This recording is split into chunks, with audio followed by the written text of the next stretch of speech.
ఆచి చికెన్ మసాలా. లోక్సభలో డీలిమిటేషన్ పై జరిగిన చర్చలో తెలంగాణ విభజన ప్రస్తావన రావడం రచ్చగా మారింది.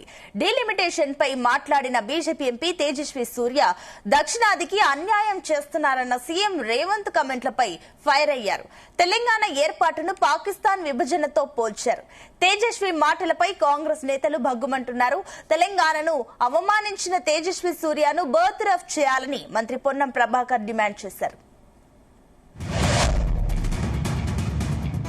If you remember the way the Congress party, the UPA, divided the two undivided Andhra Pradesh into AP and Telangana, it was done the partition of AP and Telangana was done in a worse fashion than the British did the partition of India and Pakistan.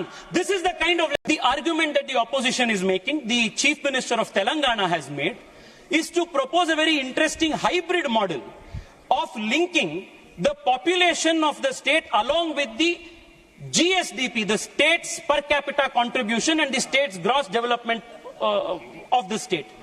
Now this argument, I don't know, Speaker sir, who has advised the Chief Minister of Telangana. Either I can only say that they don't wish him well, because this proposal is laughable at the best and impractical at the worst. If you will say that the vote of a common citizen in Telangana has more value than the vote of a common voter in Bihar, then you are defeating the constitutional principle of one value, one vote. आप किसके आधार पर देश में ये delimitation और exercise करना चाहते हैं? भारतीय जनता पार्टी ఎంపులు చీము నెత్తురు లేకుండా వాటిని విని ఎంజాయ్ చేసేటువంటి దౌర్భాగ్య పరిస్థితి వింటే తెలంగాణ తల్లి రోధించేటువంటి పరిస్థితి ఉంది. అలా ఏ మాత్రం బాధ్యత ఉన్నా, తెలంగాణ రక్తమున్నా, తేజస్వి గారు మాట్లాడినటువంటి మాటలు తెలంగాణ ప్రజల ఆత్మగౌరవం కాదు, అమరవీరుల ఆత్మక్షోభని కాదు, అవమానపరచడమే కాదు, ఇలా తెలంగాణ యావత్ ఉద్యమ స్ఫూర్తికి విఘాతం కలిగించే విధంగా మాట్లాడినారు. ఏ రాజ్యాంగంగా ఏర్పడలేదా?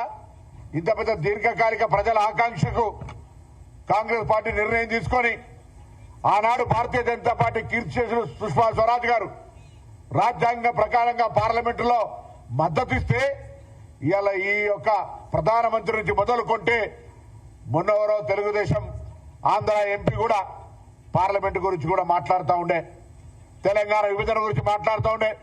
ప్రతి ఒక్కరికి చురుకునైతుంది. బిడ్డ జాగ్రత్త. తెలంగాణ ఉద్యమకారులంతా ఒకవేళ ఎందుకులే విభజన జరిగింది కదా, ఎవరి విభజన దాకానే పోరాటం, విభజన తర్వాత ఎవరి బతుకులు వాళ్ళు బతకాలనుకుంటే ఇవాళ పెద్ద పెద్ద మాటలు మాట్లాడే తెలంగాణ బీజేపీ అధ్యక్షుడు రామచంద్రరావు గారు అడుగుతా ఉన్నా, ఇప్పటికైనా మీకు తెలంగాణ రక్తం ఉంటే mister Kishan Reddy, mister Bandi Sanjay and 8 MPs Laxman గారితో సహా మేము తెలంగాణ బిడ్డలైతే, తెలంగాణ తల్లిని అవమానపరుస్తుంటే, ఏ తల్లికైనా అవమానం జరిగితే ఆ తెలంగాణ తల్లికి అవమానం జరుగుతుంటే చూస్తూ ఊరుకుంటే ఇది మంచిదా అని అడుగుతా ఉన్నాం. ఇవాళ ఇప్పుడు కూడా మాట్లాడకుండా ఉండి ఉంటే ఇది మీరు తల్లికి ద్రోహం చేసినట్టుగానే భావించాల్సి వస్తోంది. ఆనాడు శాసనసభ్యత్వానికి రాజీనామా చేయకుండా పరారైన వ్యక్తి ఇవాళ తెలంగాణకు సంబంధించి ప్రాతినిధ్యం వహిస్తున్నప్పటికీ మంత్రిగా తెలంగాణ ఏర్పాటును ప్రధానమంత్రి మాట్లాడినప్పుడు అంటే భయం ఉండే కావచ్చు, మంత్రిగా తీసేస్తారని మాట్లాడలేదనుకున్నాం.